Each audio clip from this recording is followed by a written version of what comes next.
Hi guys, long time no talk. I haven't talked to the camera in a while and I haven't posted an IMO in probably about a year because there's nothing for me to talk about.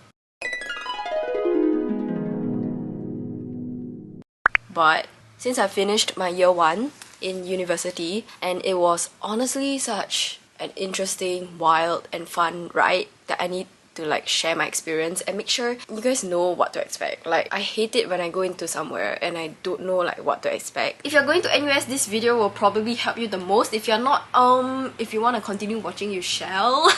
Lol. So yeah, okay, let's get started. I'm just gonna give you guys a little background first of like what I'm doing, because I think you guys are like low-key confused of what I'm doing because I didn't really mention it explicitly. So here's like a 1-year life update since like A-levels ended, I guess. It's legitimately like 11 pages long. Okay, before I start, this is a video about life in uni and like 5 cents of advice I can give you based on my experience. So if you need uni entrance exam tips, I do have like a little application video-ish, so you can go check that out. Link will be like down there or something. A little intro of what I'm doing now. I just finished year 1 of uni here at NUS in Singapore and I'm studying food science and technology, and I'm also staying on campus in a residential college, specifically NUSC, NUS College. Basically, I'm under science faculty, which is under the College of Humanities and Sciences. This is so freaking confusing, I know, but it's okay. I have to take a lot of common curriculum subjects in the first 2 years of uni and like just basically throughout my entire uni life because we have to be all-rounded students or something like that. The residential college I'm in basically replaces all of my common curriculum modules from College of Humanities and Sciences. So basically, I don't take anything except 2 mods like Design Thinking and AI under the ccaS side. I take all my like common curriculum modules in my residential college. I'll explain more later when like the part about the residential college comes about, because I can't say like I enjoy it, but it's also not too bad, so that's it for like the ACAD side and like a little background. And also I'm like in some NUS CCAs and faculty committees. Yeah, so I think these things that I involve myself in made my year 1 really fun and interesting. So I think I will rate year 1 like a 8.5 to 9 out of 10. Yeah, I made some great friends and also met so many amazing people, but there were definitely things I did not enjoy, so I'm just gonna also talk about that. Okay, the first section is university tips, which will be NUS specific because I can't really like give advice on other universities. I have like friends there, but I only can give you like a rough idea of what they're doing because I honestly don't know what everyone's doing. I'm just gonna give you guys a general rundown of uni timelines and stuff, so you're not that confused. You're not gonna be as confused as me when I got into university. You guys already probably accepted your uni offers, hence you have to go for orientation camps. By the time you guys are watching this video, it's probably like start of June, so it's about time you guys apply orientation camps. Go apply. It's a good place to meet people and like meet seniors so that you can like bombard them with questions, you know what I mean? Go check your email, your uni emails as much as possible, especially in like the start of uni, because there's a lot of important information from your faculty, from the school, whatever admin stuff that you need to complete. But yeah, honestly, orientation camps don't contribute much to your friend group for me, because I literally don't talk to like most of the people that I met in orientation, and I don't even see them around because like I'm not really at science faculty. So when I went for like the science camp, everyone was from like a different course as well, so it just did not like really like make sense. But yeah, I'm glad that I have people that I talked to in the like when I first got into uni, and I'm glad that I have some seniors that I can still till this day ask questions about like the next year, you know what I mean? I went for 2 orientations, one for the faculty, which is science, and then one for my course, basically food science. And after orientation, I also went for 1 freshman orientation project called Rag and Flag. I was like specifically in Rag. Go join this type of orientation activities. Rag especially is like a longer thing, so it's like about a month. So I did make really good friends from there, and most of my friends are from there. So most of your faculties and halls would have Rag, so go join if you want to dance and like make great friends. Woo! Yeah, but after that, you just start school in like the first week of August, and don't worry, it starts really slowly, so it's okay, calm down guys.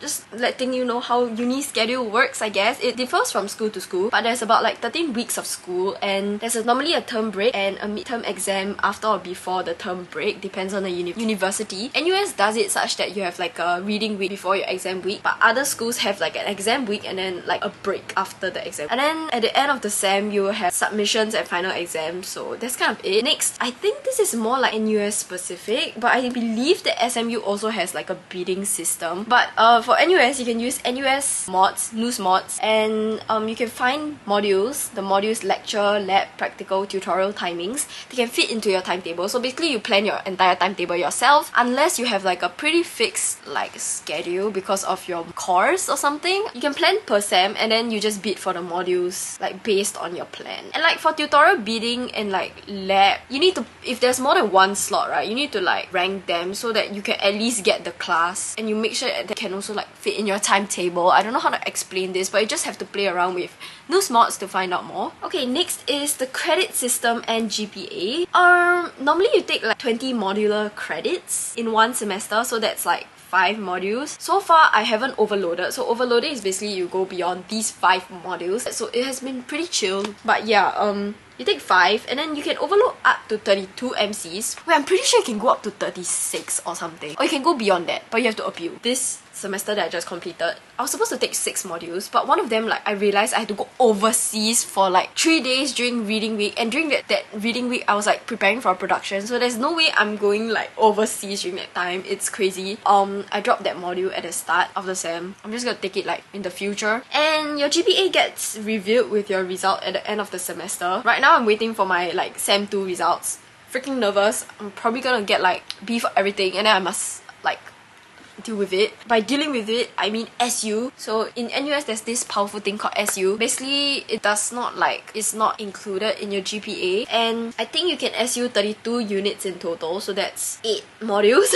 And in year 1, you can SU 5. And then the other 3, I think is like throughout your next 3 years, or is it 1 per like the next 3 years? I'm not very sure. But yeah, I'm just gonna SU as much as possible this year to use up these 5. Yeah, what you want to SU is up to you and based on your academic goals. I try to SU anything below a B+, except this stupid subject, my writing module, that I got B for, and I can't SU that shit, so now my GPA is like set. Don't be too stressed about it. I think consistent work will get you like at least a B. Okay, next question is how do majors and minors work? So there are restricted and non-restricted minors and majors. So if you want to do a second major or minor in computer science, you will need to apply it for it separately under the School of Computing. I think you need to submit like a write-up why you're like passionate about it or something, because I think like for me, I can technically take like a minor or major, second major in nutrition because I took like the intro module already, and I know there's like a whole form about like why are you interested and like what made you like want to apply for like nutrition or something. So it goes something along this line where they just like check your, and of course you need the grade like in the intro module to like apply for it in the first place. And for unrestricted minors and major, like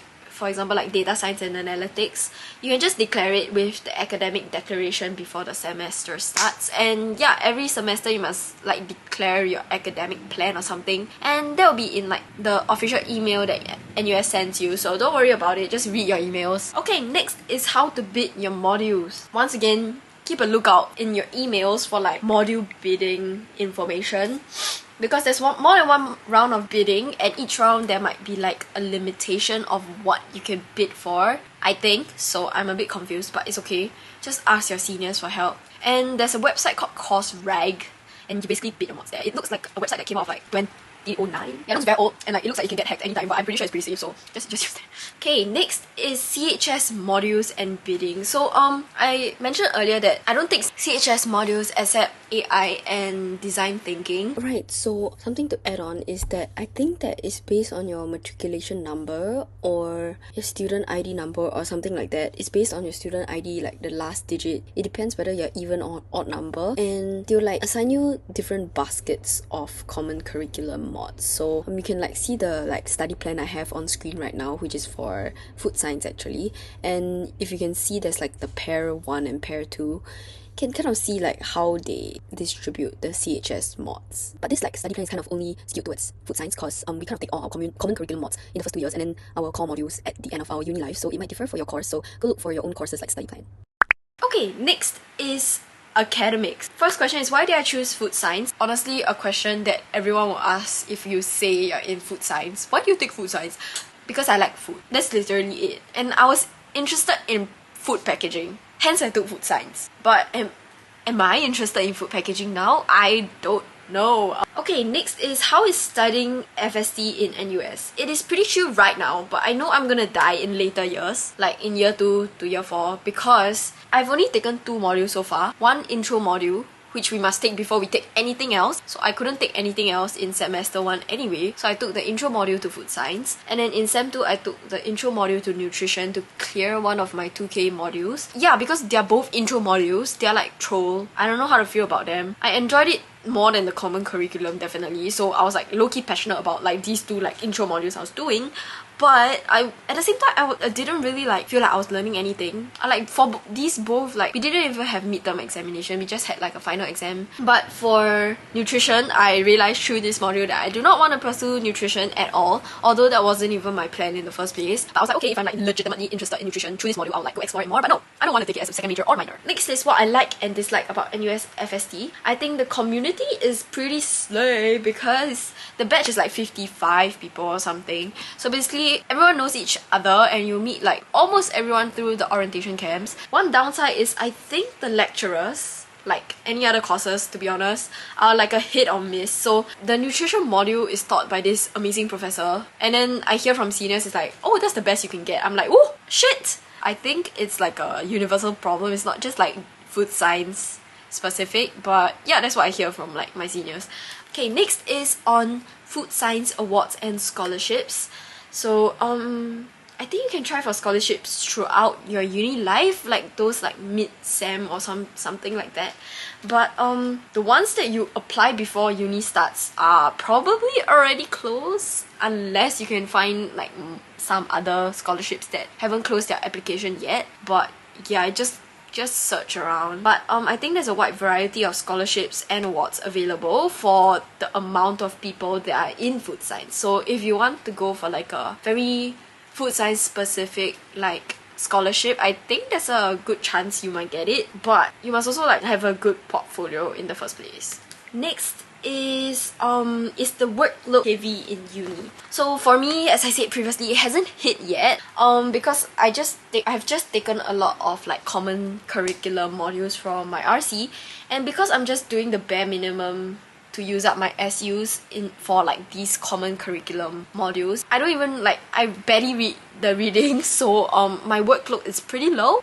Yeah, as I said previously, the food science modules, 2 intro modules for food science right now is like okay. However, I know people that like have pretty heavy workloads, so it depends on the course you're taking, what you choose to take within the semester. So please do ask around within your seniors and stuff to ask about which modules should be taken together and what should not be taken together, because some modules are just killer modules that you should not be like take together. Just remember to plan your timetable smartly.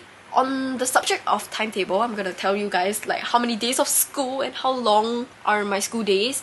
So I have had like 4 days school weeks for the whole year because I just planned my timetable as such. However, in Sem 2, my Tuesdays on even weeks are filled from like 10 AM to 6 PM. So I had like 4 classes almost back to back with like 1 hour of break or something. So it was rough, but the rest of the week was like 1 to 2 classes per day, and they were like super spread out. So I was like chilling the whole of Sem 2. However, in Sem 1, I had like 6 to 8 PM classes and like 8 AM classes, which is not it, so I wouldn't recommend it. I just decided, no, I'm gonna plan my timetable from 10 AM onwards because I can't wake up. Next is opinions about ccaS. I feel like a humanities student, although I'm doing science, and it is honestly so infuriating when I try to like do modules that are related to like humanities, because genuinely I have like not a lot of interest in it in the first place. That's why I'm taking science, right?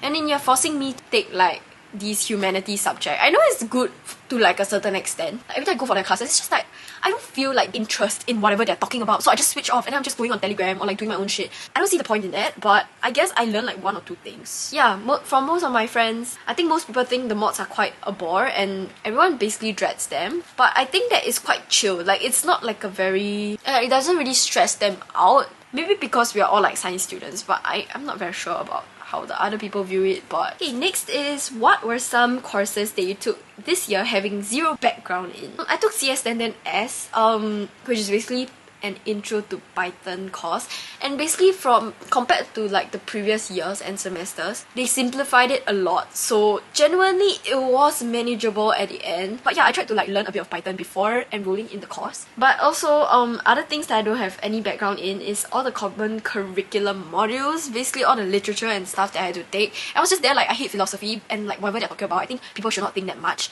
Like we should just live life and like just enjoy it and like not overanalyze everything. But I had to overanalyze everything for the course. I like had like class participation marks, but like I didn't participate because I couldn't think of anything to participate with. And also like sociology and stuff, just I hate it. Like I hate it. I think it's important, but like not as like a module. Like I think it should be taught like throughout life, not like in a semester, like in a module. Alright, next is what worked well for you, me, planning wise / time management wise. I had like super a lot of events in this semester. Like in Sem 1 it was fine, I was just lazing around and like watching dramas until like 2 AM. But this semester was crazy because I had 3 like productions that I was involved in. And it was like in February, then March, then April. So I had like 1 production per month and I was just scrambling to prepare for all of them. So I think what enabled me to like cope was basically for like events, you definitely have a timeline. You have like rough dates that you like, people will tell you like, oh, you must be like free for that day. So I would just block them out in my calendar and make sure, oh, like if I have like a lot of events coming up, I will like complete my work beforehand so that I don't have to worry about the workload during the event. So that's how I kind of like manage my time. But at the same time, my timetable was pretty chill, my workload was pretty chill, so I think that I had it like lucky this semester and I could cope. Okay, last question for this section. How to make notes for every lecture with regards to time management? I don't think you should make notes for every lecture, cause I think that there's no way you can cope with that unless you like really need it to study, then go for it. But that then requires you to prioritize making notes over other work. So if you can like do that prioritizing properly, then I guess it's fine. And like I don't make notes for every lecture cause I think that it's just 1 semester thing and then you just get throw it away. So there's no need for me to like make much notes. I only wrote notes properly for like my 2 FST intro modules because I had time to do it, so that's it. And the rest I just like type in class or like take down notes in class and I just refer to them when I need it. And I don't really compile them either because I'm lazy. But alright, next section is about school in general. School as in like comparing maybe uni and JC and like uni, my current uni and like overseas uni and stuff like that. So it's like the institution itself or something. Okay, basically I'm gonna address like the JC versus uni questions first. So do you think stress level in uni is higher or lower than JC? For me it's lower. I think that the pace is like slower and you can plan your own stuff. You can like have your own freedom to do stuff. I love it that you're not like limited in like a classroom or like a school. So like halfway through your school day you can just like go shopping or something. I think this freedom makes it less stressful. I think that from my JC days, like what my work ethic is still the same, whereby I kind of like complete work beforehand. So by doing that, I think it was okay to manage my time, so it was like less stressful. But I know a lot of people that find uni more stressful because of like maybe like the time management part, or like the extra freedom gives them more stress because of how unstructured it is. So it depends on person to person, but for me it's definitely the best time I've had in school. Next is how different is uni from JC?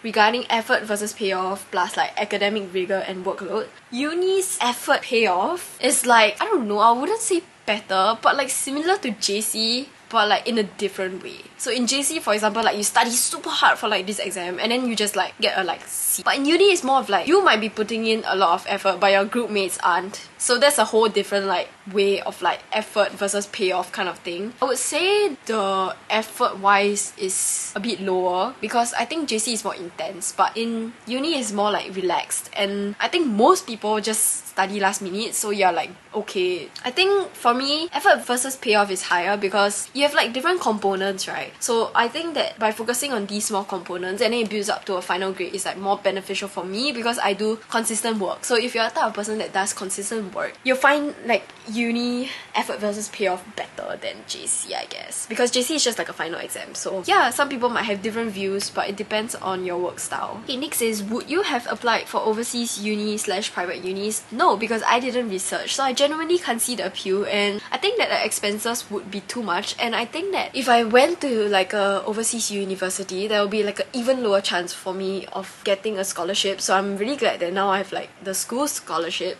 So I have some of like the expenses covered, so my parents don't have to like pay that much. But I would have loved to have considered overseas universities because of the wider range of other courses available. So I would have like probably taken like neuroscience or some shit. Not like they would have accepted my ass, but just an afterthought. If I had like this plan in like J1, I would have worked harder and make sure I got in. Maybe it's okay, it's the past. I'm not regretting anything right now. Like, I like staying in my comfort zone. Not a great like thing to be proud about. But also regarding private universities, I think I wouldn't have gone to a private universities because of the fees. And yeah, I think Singapore public universities aren't that bad, and you get like subsidies from the government and stuff if you're a Singaporean or PR. So thankfully I am a Singaporean, so I got like a lot of subsidies. But I think I would have gone to SIT radiology if I considered my life a bit more. Basically, right now, the conclusion of this section is I have no regrets. Okay, so the next section is about life in general. I'm gonna answer your question about culture. Wow, this is damn long. Okay, first question is, did I enjoy year 1? Hell yeah, I did. I'm so glad like I found a group of friends that I'm super comfortable with, and we can support each other despite not being from the same courses. It is low-key interesting to find out things from like other courses and like how their life is going regarding their courses and stuff. So I think it was really enjoyable to see other people live their lives and like however still do work together despite not taking the same subjects. Okay, next question is it hard to make friends? So I would say not really, because I think that a lot of people obviously come into uni and are also concerned about these things. So if you just like make a bit of effort, I think you can make some like acquaintances or friends around the place. However, I think it's really a hit or miss for me. I like really can't vibe with some people, and like if they're like even more introverted than me, then that's like death. Like I'll just stay quiet. Like I don't but at the same time, you don't have to make yourself feel uncomfortable, guys. Like if you're okay being quieter and like not talking that much, please don't force yourself to talk. I think you just have to be like comfortable. Like you don't have to be like a social butterfly in uni. I think that participating in activities around your faculty and outside your faculty will make you like meet more people, especially like if you join NUS CCAs or like your uni CCAs, you can meet a lot of people from other faculties and like find out like interesting stories from them. So I think it is a really good opportunity for you to try out if you are down for that. Once again, I think you can survive uni with little friends too, so please don't do stuff that makes you uncomfortable. There's honestly no pressure making friends because uni is a very like in and out thing. So you go for classes and then you're like, I won't get the hell out of here. So honestly, there's not much time to interact with your like course mates and stuff. So most of my friends aren't from my course, and most of my closer friends we don't even meet that much. Honestly, just take it slow. You'll find the group of people you like vibe with, and like find maybe 1 or 2 people that you're like okay with talking with. So there's no pressure to like make friends, and just take it slow, guys.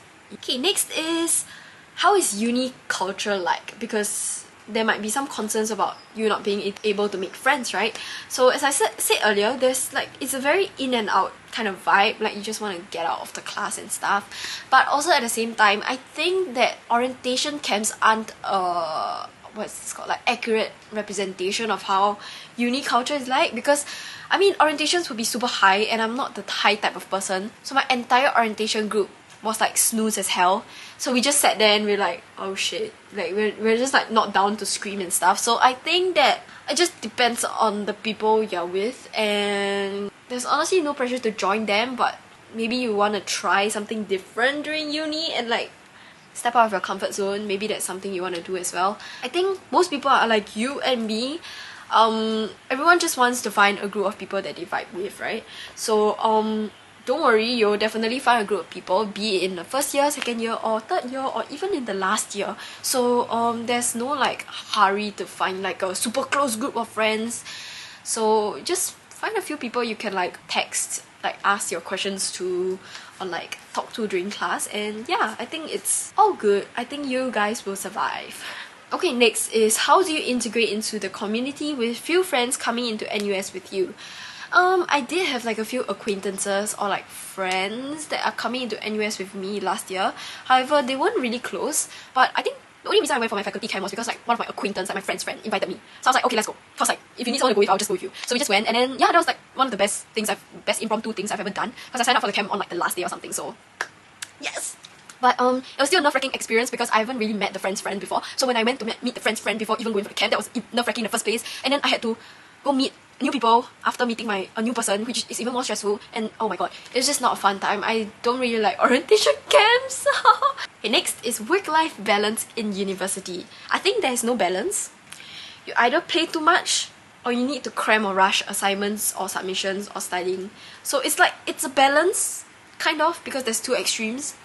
But it's an either or at this point. Like, there's no like, oh my god guys, I need to leave early, I need to complete my work. No, you continue spilling tea and talking until 2 AM. Then you continue your work the next day. You just rush your work the next day. So yeah, uni is fun like that. I think uni has made me like appreciate impromptu-ness. Like, I haven't had so many impromptu events happen to me before. Like, I feel like I like planning out my days.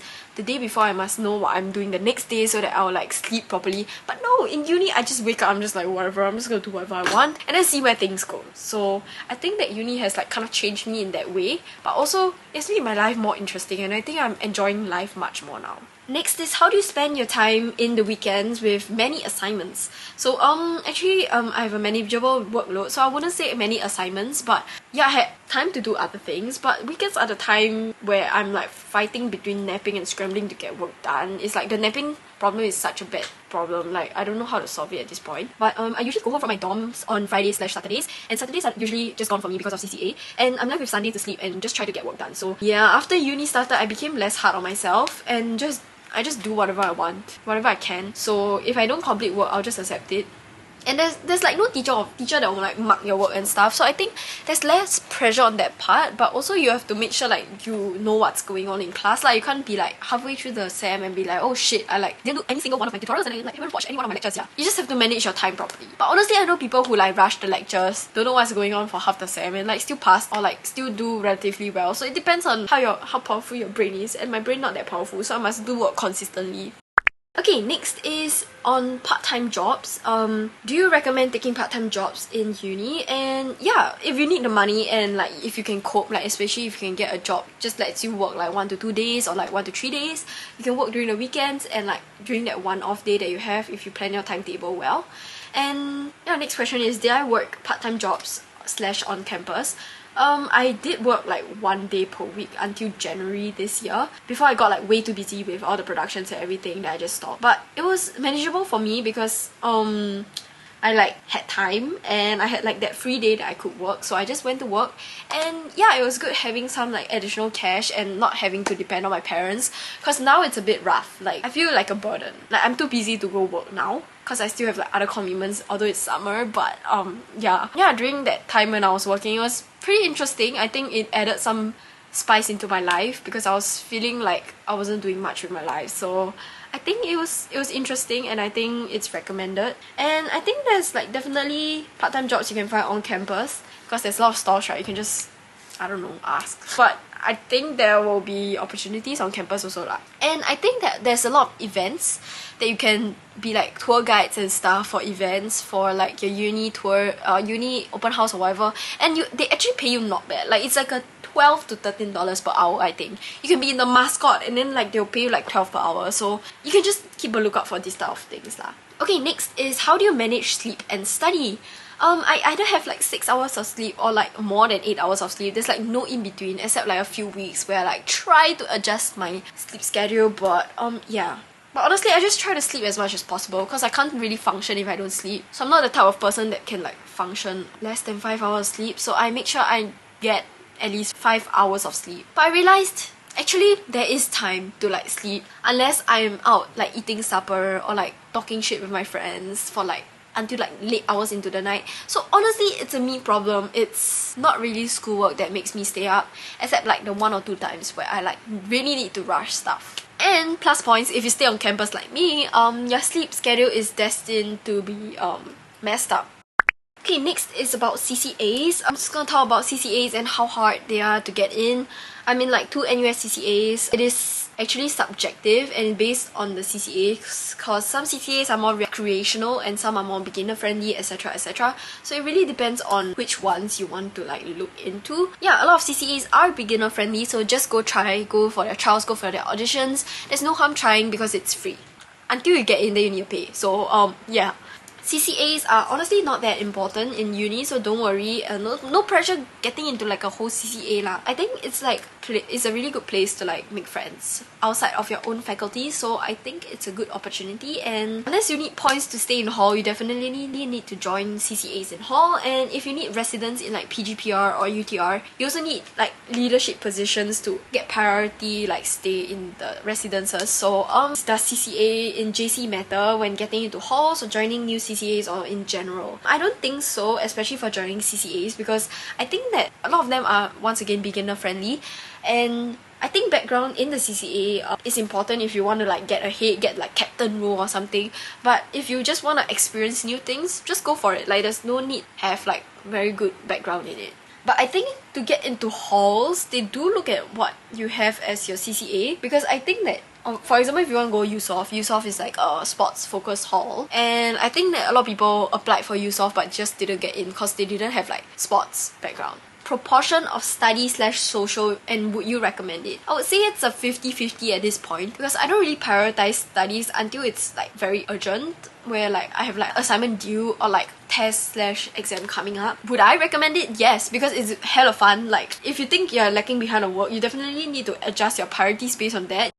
Last question. Haha, how many times did I drink? I think maximum like 5 times only, excluding the times I like drank at home. I'm not like in the clique that really like goes out and party and like drink a lot, which I appreciate. I don't think I can afford that lifestyle or like even like survive. So I think there's no pressure to drink or whatever, unless your friend group is one that has that culture. And if you don't really feel comfortable with a culture, I think you should just not get involved in the culture, because I don't think it's very healthy in the first place. Yeah, but it was quite fun experiencing new things, coming into uni, like clubbing and stuff. I'm so glad I got the opportunity to try these things because of the people around me. Okay, I think this is the last, but it's also like 3 pages long. Okay, last section will be some information about staying on campus. Okay, the first question is, how much is it for me to stay on campus? It really differs from like the type of residence you're staying in. For me, I was staying in Cinnamon College. Yeah, these are my fees so far. I'm gonna put it on the screen. And yeah, most of it is deducted from my living fees from my scholarship, and the rest that needs topping up is charged to my parents. I think the first year I only paid 600 to 700 because I had like 6k allowance plus 2k computer fees, so they deducted like the hostel fees and the meal plan fees from there. So I think that this year I paid relatively lesser. I think that staying on campus is like a plus point, but it's honestly not necessary, especially if you like have to stress about finances. So I think Singapore is a small place. I think it is definitely manageable. I know people who stay in like Tampines or something, but no, somewhere in the east, far east, that has never stayed on campus and they survived. So I think it is totally manageable. Okay, next. Somebody asked in capital letters, I remember this, why did I choose RC? I basically accidentally got into NUSC. Full story, it was in my uni admissions video, you can go watch it if you want. But TLDR, I accidentally clicked NUS College and I just wrote all the essays and everything, and I'll be like, oh my god, shit. But I think the RC culture in general fits me better, because I think hall is way too extroverted for me, and I think the level of commitment is way too high. I don't have that type of commitment level. The fact that I can get 2 years of guaranteed stay or 3 years, I don't know whether mine is 2 or 3 years, I can't remember, without needing to overcommit or even to commit at all. I'm like, I haven't committed anything. It's crazy. So I'm super glad I accidentally landed my ass in here. So yeah, it's a blessing in disguise, honestly. And honestly, in RC, people don't really care if you're like a phantom. I am a phantom. So basically, I don't really participate in anything. it's a place for me to stay lah. But yeah, I love it that people don't really care. And I don't care enough to do much because I have like commitments outside of my residential college. So okay, next. Do you FOMO when you see people in hall? yes, I did FOMO when I saw their like dance production because it was honestly amazing, and I wish I could participate in such a scale and like quality of production, but unfortunately I cannot. So I have to live with it, but it was amazing watching it, so I think it was an experience, and I think I was like jaw dropped half the time. But mostly no, I have my own community of friends and all of them don't stay in hall, so I think we have like similar schedules and like lifestyles-ish. So I don't really feel that FOMO, and I think hearing stories about halls from my friends are like sufficient to like fill me in already. Like I don't have to experience it myself, I just have to hear the tea from other people. Yeah. Okay, next is about houses. The rooms are honestly freaking gorgeous. Like I don't think I haven't been in the room before, but I saw people's like photos, videos. It is honestly gorgeous. It's humongous. The bed is damn big, the table damn nice, but yeah, it is very competitive, especially if you want to stay like on to your second year. I think you have to commit quite a bit in like the first year for you to like get points and stuff. It is quite gorgeous, so if you want to if your finances aren't screaming at you, just go for it. Okay, next is about NUSC culture. I mean, I'm not the best spokesperson considering I haven't really interacted with like most people, and like I don't really like get out of my room that often, but I feel like there's definitely people you'll find that you vibe with here because there's honestly so much diversity, and I was surprised at how welcoming and nice everyone is. But I think that staying in this environment is not for me. I'm not the type that wants to interact with people like 24/7, so I feel like greeting everyone along the way, seeing like 3,000 people you know and be like hello hello hello, it's like honestly exhausting for me. I know it's like out of courtesy, but I'm honestly so exhausted. But yeah, I just feel that way, and it's a bit boats, but if when you live in accommodation that you'll meet people, and I hate that. But I did enjoy the orientation camp. It was very fun meeting a lot of people and talking with them. However, I feel like the culture in NUSC is basically having an orientation camp for a whole year. I feel like the energy is super high, which I do respect. I feel like it's amazing that they have such passion and energy for everything, but it's just not for me. Like I feel like I'm mostly so drained when I have to like go out of my way and like be so energetic and be like, oh my god, rah rah and stuff. So I think that I can't deal with this any longer. And I think that it also depends on the people on your level or your community, because I did not really like the extra effort I had to take to interact with the people because they plan so many activities and stuff like on a weekly basis. I'm like, no, stop. I don't have like energy to like keep going. Stop. Okay, next question is about getting a suite or single room, especially like basically in an RC.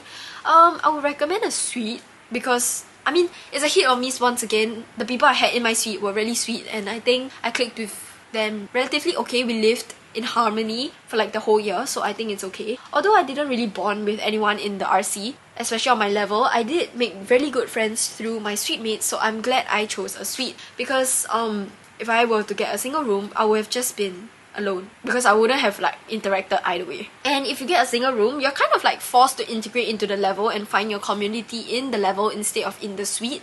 But honestly, I said in RC, there's not really like, no one really bothers you if you're a phantom. So I have friends that like stay in the single room and just never ever like interact. So I think it's completely possible. Okay, next is how is student dorm life like in general? I think it's chill. I love it honestly because I can stay up and do whatever I want without disturbing my parents, because I kind of use like my parents' bedroom's bathroom. So every time I come back at like 11 PM and they're asleep, so I have to like sneak into their room and like go bathe, which is really like, I hate it. So I feel like having my own freedom was super slay. I really loved it. And the next question is it like mid or is it like as romanticized as it seems to be? Honestly, it's a bit overrated, but I think it's okay. It's like I did enjoy the freedom as I said, but not the company at the residence itself. But there are definitely people who I can vibe with, and there's also a lot of people that I don't vibe with. So it's like a 50-50 situation. You just have to live with it because coexisting is a thing. Okay, lastly is the dining hall food. It became much better this sem compared to sem 1, so don't worry about it. It's like decent. And yeah, my shits became really weird though.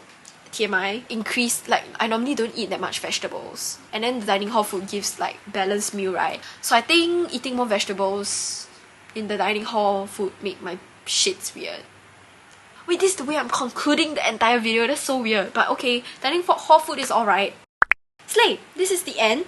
Please drop any more questions you have down below and I'll reply them. This video took way too long to film. I kind of need to rush out of the house like right now. Hope this gives you a little insight into my uni life and gives some like perspectives to you. Take my words with a grain of salt because it's like only my experience, so people might have like a completely like 180 degree from the experience I had. So go on to Reddit, go like look at what other people are saying as well. Yeah, I hope that this video was interesting for you guys and helped you guys prepare a little bit for uni. So all the best. Please go read your emails. And yeah, okay, bye.